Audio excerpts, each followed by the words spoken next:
warahmatullahi wabarakatuh. Kembali lagi dengan saya Rizky Alfiatur. Jelas pengembangan. Langsung saja yang pertama ada yang namanya pendekatan sistem. Nah, dalam pendekatan sistem ini terdapat 3 rangkaian pertimbangan yang terlibat dalam pemecahan sebuah kontroversi secara memadai. Nah, 3 rangkaian itu yang pertama adalah mengenali kontroversi, yang kedua mempertimbangkan klaim-klaim alternatif, dan yang ketiga membentuk satu pertimbangan. Yang selanjutnya ini adalah tahap dan langkah dari pendekatan sistem. Nah, tahap pertama itu adalah usaha persiapan. Nah, usaha persiapan itu dilakukan yang pertama dengan memandang perusahaan sebagai suatu sistem, yang kedua mengenali sistem lingkungan, yang ketiga mengidentifikasi subsistem dalam suatu perusahaan. Nah, tahap yang kedua dinamakan dengan tahap definisi. Nah, tahap definisi ini adalah di antaranya yang pertama bergerak dari tingkat sistem ke subsistem, dan yang selanjutnya ada menganalisa bagian sistem dalam urutan tertentu. Selanjutnya, tahap selanjutnya itu tahap usaha yang dinamakan dengan usaha solusi. Nah, tahap ini dilakukan dengan mengidentifikasi solusi alternatif, lalu mengevaluasi solusi alternatif, lalu memilih solusi terbaik, lalu menerapkan solusi terbaik, dan yang terakhir membuat tindak lanjut untuk memastikan bahwa solusi itu efektif. Nah, tahap-tahap itu dikumpulkan menjadi beberapa langkah, dari langkah 1 sampai langkah 10. Selanjutnya, ada siklus hidup pengembangan sistem. Nah, metodologi adalah suatu cara yang direkomendasikan dalam menjalankan sesuatu. Nah, pendekatan sistem adalah metodologi dasar dalam memecahkan segala jenis masalah. Nah, siklus hidup pengembangan sistem atau System Development Life Cycle atau SDLC adalah aplikasi yang dari pendekatan sistem bagi pengembangan satu sistem informasi. Yang selanjutnya ada SDLC sederhana.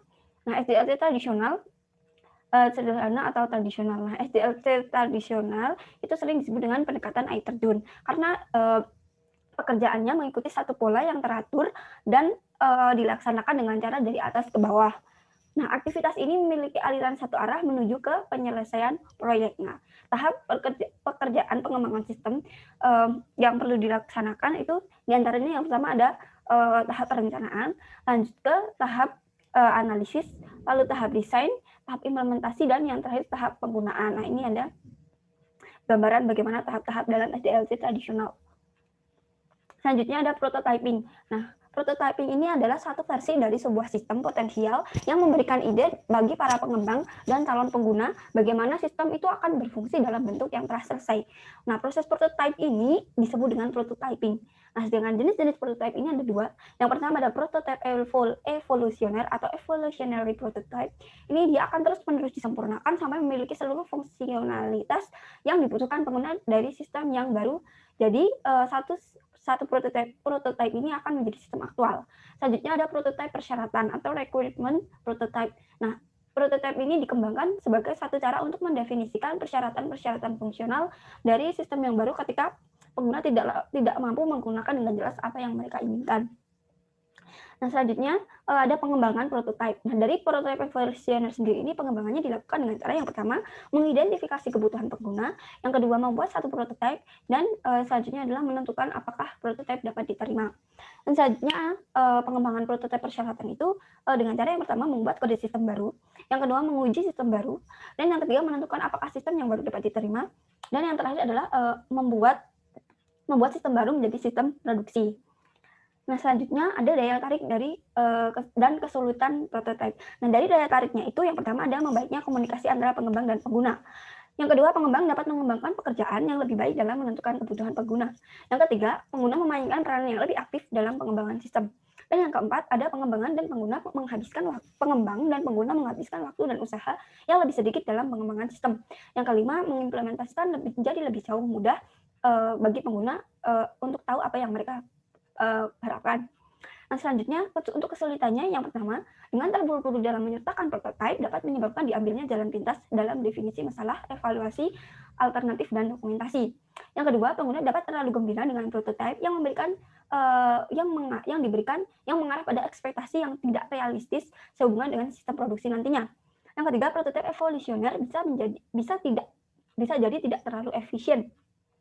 Yang keempat, antara muka komputer manusia yang diberikan oleh beberapa alat prototyping terlalu tertentu memungkinkan untuk tidak mencerminkan teknik-teknik desain yang baik. Nah, selanjutnya ada pengembangan aplikasi cepat. Nah, RAD adalah kumpulan strategi, metodologi, dan alat integrasi yang terdapat dalam suatu kerangka kerja yang disebut rekayasa informasi. Rekayasa informasi atau Information Engineering atau IA adalah nama yang diberikan oleh Martin kepada seluruh pendekatan pengembangan sistemnya yang ia perlakukan sebagai suatu aktivitas perusahaan yang menyeluruh. Nah, ini adalah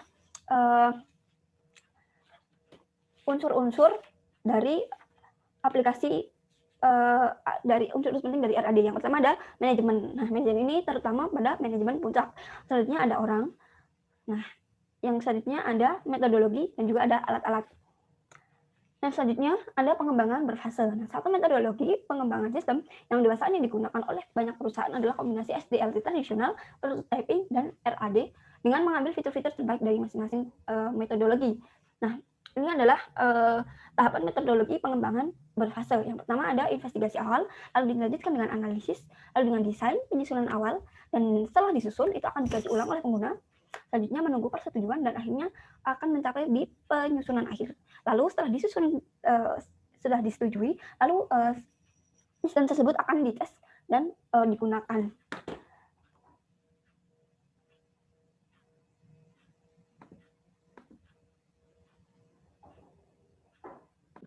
Yang selanjutnya ada yang D, desain ulang proses bisnis. Nah, desain ulang proses bisnis atau business process redesign atau BPR adalah proses pengerjaan ulang sistem. Nah, biasanya diteruskan di tingkat manajemen strategis. Nah, BPR ini tidak mengubah fungsi dari suatu sistem, hanya didesain ulang tetapi tidak merubah fungsinya. Nah, ada dua teknik dalam mendesain ulang proses bisnis. Yang pertama ada rekayasa terbalik atau reverse engineering. Nah, dia akan mengenal sistem yang telah ada untuk memahami sebuah sistem agar dapat melakukan perubahan. Yang selanjutnya ada rekayasa ulang atau re-engineering, yaitu merancang ulang sebuah sistem secara keseluruhan dengan tujuan mengubah fungsinya. Yang selanjutnya ada pemodelan proses. Nah, pemodelan proses ini pertama kali dilakukan dengan menggunakan diagram alur atau flowchart. Nah, diagram ini mengilustrasikan aliran data melalui sistem dan program. International Organizational for Standardization atau ISO menciptakan standar untuk bentuk simbol flowchart dan memastikan penggunaannya di seluruh dunia. Nah, suatu diagram arus itu adalah penyajian grafis dari sebuah sistem yang mempergunakan 4 buah simbol untuk mengilustrasikan bagaimana data mengalir melalui proses-proses yang saling tersambung. Nah, simbol-simbol tersebut itu mencerminkan yang pertama ada unsur-unsur lingkungan, yang kedua ada mencerminkan proses, mencerminkan arus data, dan juga mencerminkan penyimpanan data. Nah, ini adalah contoh diagram arus dari sistem komisi penjualan. Yang pertama ini dari pelanggan, dia akan mengirimkan surat hingga ke manajer penjualan. Selanjutnya ada manajemen proyek. Nah, dalam manajemen proyek ini ada yang namanya dengan steering commit. Nah, steering commit ini menjalankan 3 fungsi utama. Nah, yang pertama menciptakan kebijakan yang memastikan dukungan komputer untuk mencapai sasaran strategis perusahaan. Yang kedua melakukan pengendalian fiskal dengan bertindak sebagai yang berwenang dalam memberikan persetujuan untuk seluruh permintaan akan pendanaan yang berhubungan dengan komputer. Dan yang ketiga menyelesaikan perselisihan yang terjadi sehubungan dengan prioritas penggunaan komputer. Nah, kepemimpinan proyek steering commit SIM itu jarang ikut terlibat langsung dengan detail pekerjaan.